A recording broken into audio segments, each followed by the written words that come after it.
2009 నుంచి కూడా అందరూ 2014లో పార్టీ పెట్టగానే ఫస్ట్ నాకు పిఠాపూర్ నుంచి అడిగారు పోటీ చేయమని. మళ్ళీ తెలంగాణలో అడిగారు పోటీ చేయమని. మళ్ళీ పిఠాపూర్ నుంచి వచ్చింది, 2 చోట్ల నుంచి వచ్చింది ముందుగా. కానీ పిఠాపురం నేను ఎందుకు పోటీ చేయట్లేదు లాస్ట్ టైం అంటే, నేను రాష్ట్రం కోసం ఆలోచించేవాడిని. నేను నిజంగా చెప్పండి, నా ఎన్నికల గురించి నేను ఎప్పుడు ఆలోచించలే. నేను మ్యాక్సిమం అనుకున్న అనంతపురం అర్బన్కి నిలబడదాం, వల్ల అనంతపురం జిల్లాలో నిలబడదాం. అందుకు 2015లో పార్టీ ఆఫీస్ అక్కడి నుంచే ప్రారంభించాను. మంగళగిరి నుంచి ప్రారంభించాలి, అక్కడి నుంచి ప్రారంభించాను, అనంతపురం నుంచి. కానీ దాన్ని ఇప్పుడు నేను ఒక బాధ్యతను మోస్తున్నప్పుడు, నేను ఒక బాధ్యత ఇచ్చినప్పుడు దాన్ని మోసుకెళ్ళే వ్యక్తుల సమూహం లేదు నాకు అక్కడ. అందుకని వదిలేయాల్సి వచ్చింది.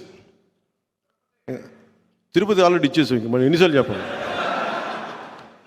ఇప్పుడు ఇదేంటంటే జనసేన పవన్ కళ్యాణ్ పిఠాపురం నుంచి పోటీ చేస్తున్నారు.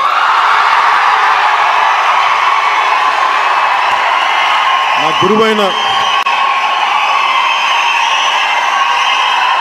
గురువు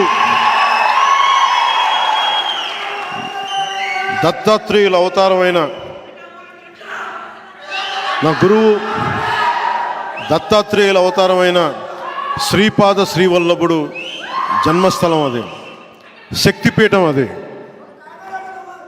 అక్కడి నుంచి పోటీ చేస్తాం. అనంతపురంలో కొడదాం తర్వాత భవిష్యత్తులో. ఇప్పుడు పొత్తు కొట్టనే, తర్వాత జనసేన కొడదాం.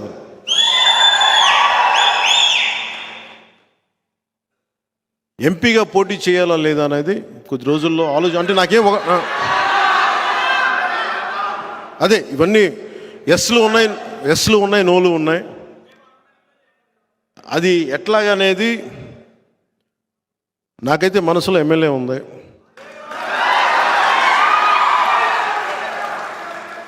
అందుకే నేను దాని మీద ఏం వ్యాఖ్యానించట్లేదు. పెద్దలతో మాట్లాడి నా నిర్ణయం చెప్తాను వాళ్ళకి.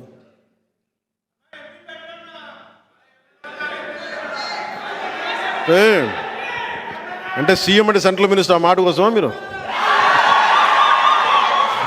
చేద్దాం ముందు కాదు, కొంత నేలని ఇక్కడ కడుగుదాం. ఇక్కడ కొంత పార్టీ నిర్మాణం ఎలా జరగాలి,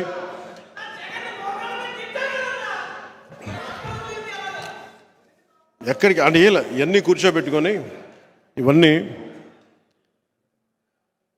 ఈసారి 21 స్థానాలకి పరిమితం అయిపోయినా కానీ, మొన్నదాకా 98% స్ట్రైకింగ్ రేట్ అని చెప్పా, ఇప్పుడు 100% కొట్టాలి.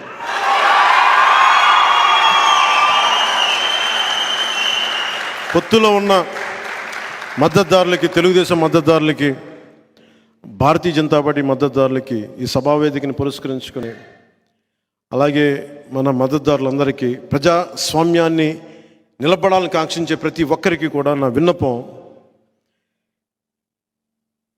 ఈ ఎన్నికల్లో 21 సీట్లు మాకు సంపూర్ణమైన మెజారిటీ ఇవ్వండి. మాకు సంపూర్ణమైన మెజారిటీ ఇవ్వండి. ఎందుకంటే నేననేవాడిని పార్టీ పెట్టి నడిపితే ఇక్కడ దాకా పట్టుకొచ్చాం. 21 సీట్లు వస్తే ఏ స్థాయిలో చూపించగలను నాకు ఒక్క అవకాశం ఇవ్వమని కోరుకున్నాను. నేను జగన్ లాగా ఏమీ పని చేయకుండా ఒక్క ఛాన్స్ అని అడగట్లే జగన్ లాగా.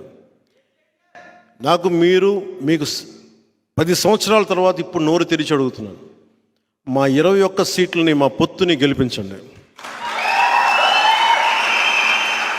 ప్రతి యువకులకి, పెద్దలకి, పిన్నలకి, అందరికీ కూడా చేతులెత్తి, గుంతెత్తి, నోరెత్తి, చేయెత్తి అడుగుతున్నా, అభ్యర్థిస్తున్నా, మా పొత్తుని గెలిపించండి, జనసేనని గెలిపించండి.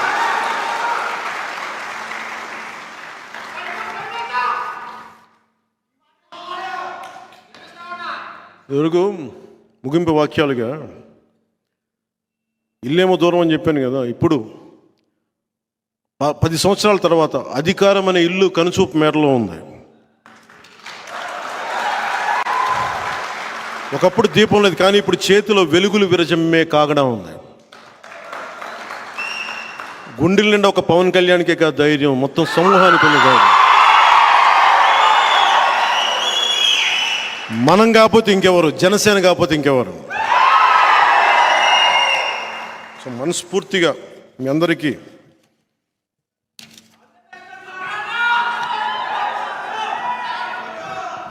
నేను ముఖ్యం మీ నుంచి కోరుకునేది కూడా మీ మెసేజ్ తీసుకెళ్లాల్సిందే. నా దగ్గర హిందూ ధర్మం, ఇస్లాం, క్రిస్టియానిటీ సపరేట్గా ఉండదు. నేను మానవతావాదిని, జాషువా విశ్వనరుణ్ణి, దాశరథి కృష్ణమాచార్య ఆ పోరాట స్ఫూర్తిని నింపుకున్నవాడిని, గుంటూరు శేషేంద్ర శర్మ తాలూకు గుండెల్లో ఉండే ధైర్యాన్ని నింపుకున్నవాడిని, శ్రీశ్రీ విప్లవాన్ని, తిలక్ తాలూకు వేదనని, వీళ్ళందరినీ గుండెల్లో పెట్టుకున్నవాడిని. నా వల్ల ఈ సమాజానికి మేలే చేస్తాను.